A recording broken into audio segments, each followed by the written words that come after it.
Is the Victoria Police racist? Now, statistics are found from the Crime Statistics Agency and The Age, as well as comparing the CSA statistics with the census from the Australian Bureau of Statistics, found that Sudanese people, in particular, experience or have experienced a crime wave in which they have been represented in a disproportional sense. Also, for aggravated robbery statistics, which I have here, links in the description, Kenya, Somalia, and Liberia also happen to be right up there in the higher brackets. So there's this growing concern that these people are being overrepresented in crime statistics. But why is that so? Is it because they just have a tendency to commit more crimes?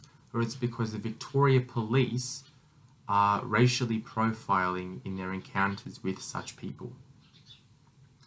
So now that I've put the police in the hot seat, I'm going to have to take a quick look at them. Of course, I believe that certain individuals will certainly be racist. I mean, you can't get them all to behave, unfortunately. But overall, as an organization, I doubt that strongly. In fact, I think that they support equality and diversity so much so that it's kind of embarrassing to see the extent to which they try to make their police force a representative one just to prove their point. They say here they're committed to growing a diverse workforce that's representative of the communities we serve. We value the diversity of age, gender, culture, religion, sexual orientation, yada, yada, yada. Right? So, I mean, it's a shame they have to think that this is how they're supposed to run. In my opinion, the representation should be left to the Victorian government, in which the people actually vote in their representatives. I think this shouldn't be the police's responsibility. I mean, it's their job to protect the people, to enforce and uphold the law. It's not their job to represent the people who they're enforcing the law on, because this is a universal law which applies to everyone regardless of the community they happen to be in, right?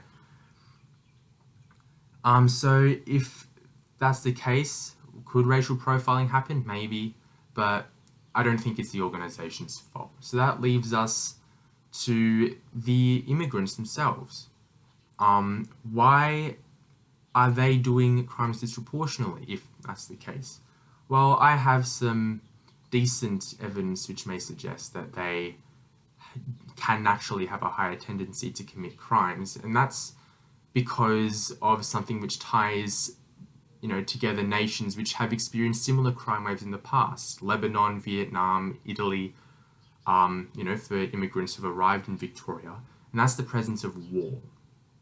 So war, as you probably know, has or can have a devastating impact on the human mind. If you've literally witnessed a loved one die before your eyes and you're trying to escape, this horrible, destroyed world which you have grown up in, which you have learned the ways of, we're talking a society which is broken by war and famine and disease, then, of course there's going to be a tendency for you to just not trust the community you arrive in, to bring those problems, those traumas, those memories with you into the new community you've come from, being from Sudan, which has literally been split in half, to Victoria, Australia.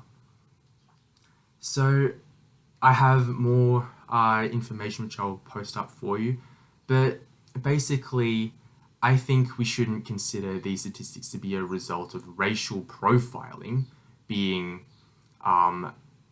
just discriminating against people on the color of their skin, because I don't think that's what's happening here.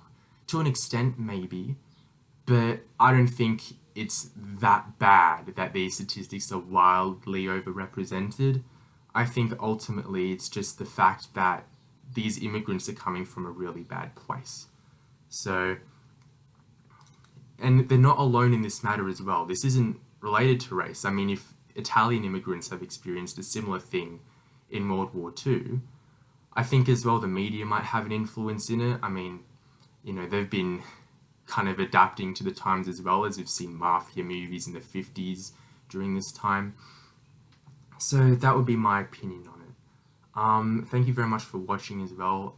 You've you might probably know I'm a very young person. I don't know too much about the world, but I'm happy to learn. If you could leave a comment down below telling me what you think, and maybe I can try to respond to as many of them as I can, because I want to learn as much as I'm sure you do.